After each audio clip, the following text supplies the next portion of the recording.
प्रखंड में मैं पहुंची हूं और जैसा कि मैं बहुत समय से घूम रही हूं, देख रही हूं और समझ रही हूं कि स्वास्थ्य की व्यवस्थाएं अलीनगर में बहुत मजबूत है कि आगे आसपास के जिला के भी लोग आते हैं वहाँ पे इलाज करवाने के लिए। अब प्राथमिकता के रूप में जो बाकी के 2 प्रखंड हैं, घनश्यामपुर और टाटी प्रखंड है, जिसके लिए मैंने विधानसभा में सवाल भी उठाया, उसको फॉलो अप करवा करके किस तरीके से जल्द पूरा हो,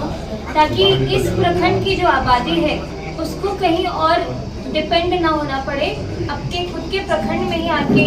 हर एक स्वास्थ्य की सुविधा हो, स्वास्थ्य रिलेटेड जितने भी समस्या है उसकी सुविधा आपको मिले और बच्चों की शिक्षा के लिए। तो जिस तरीके से अभी मुझे आए हुए 5, 5.5 महीना हो चुका है, आने वाले समय में मेरी प्रायोरिटी रहेगी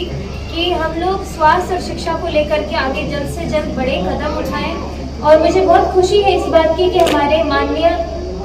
मुख्यमंत्री श्री सम्राट चौधरी जी ने आते के साथ ही इतना बड़ा और इतना नया नवीन पहल उन्होंने शुरू किया और मैं बहुत बहुत धन्यवाद प्रशासन का देती हूँ। हमारे वीडियो साहब जिस तरीके से आपको समझा रहे हैं, आपके बीच में खड़े होकर ऐसा लग रहा है कि आपको सरकार के पास जाने की जरूरत नहीं है, सरकार आपके पास काउंटर लगा के बैठे हुए हैं। आप सभी को अपना आवेदन देना है 30 दिन के अंदर, जैसे वीडियो साहब ने बोला वैसे ही उसका निदान होगा। 10 दिन सबसे पहले जो शुरू के प्रखंड लेवल पर होगा और उसके अगले 10 दिन में वो जिला लेवल पर सॉल्व होगा और उसके अगले 10 दिन में उसका सोल्यूशन मिलना होगा तो बहुत जल्दी से मिल जाएगा, नहीं तो वो जैसे हमारे सीएम साहब के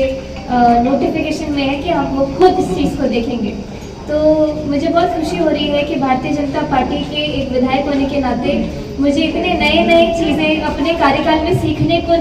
मिल रहा है। बहुत सारे नए जो एक्सपीरियंस है आप सभी के साथ, आपकी बातों को सुन करके जो मुझे लगता है कि हाँ ये काम करना है तो मैं जल्द से जल्द कर पाने की योग्य हूँ। और मुझे बहुत अच्छा लग रहा है कि मैं आपके कार्य में आपका सहयोग, आपके जीवन को आसान बनाने में अपना सहयोग दे रही हूँ। हमारे थाना प्रभारी भी यहाँ पे SHO साहब भी हैं, बड़ा बाबू है यहाँ पे, हमारे